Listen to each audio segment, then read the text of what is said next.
Dalam rangkaian program TMMD ke-110 Bojonegoro, Korps Wanita Angkatan Darat Korem 082 Citra Pancayuda Jaya Mojokerto lakukan pendampingan dalam kegiatan rutin Posyandu di Desa Jatimulyo.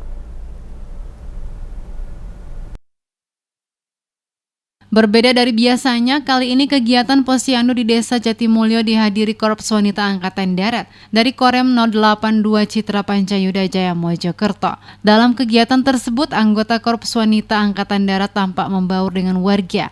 Dengan melakukan pendampingan kegiatan Posyandu, Kowat ikut serta mengecek suhu badan, menimbang balita, juga menghibur balita yang menangis saat ditimbang. Keramahan anggota Korps Wanita Angkatan Darat ini menjadi pusat perhatian kaum emak-emak yang hadir. Apalagi Posyandu tatap muka ini dengan tetap menerapkan protokol kesehatan ketat. Kami Kowat di dalam TMMD ini, kami membantu pelaksanaan Posyandu. Salah satunya di pendaftaran Posyandu, membantu menimbang berat badan bayi, mengukur tinggi badan bayi, serta mensosialisasikan 5M.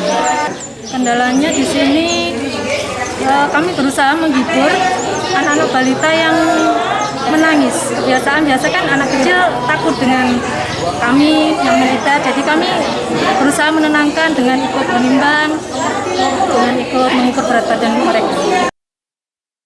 Sersan Kepala Dwi Timur mengaku senang dapat membaur dan lebih dekat dengan masyarakat, serta turut berpartisipasi dalam kegiatan TMMD ke-110 Bojonegoro.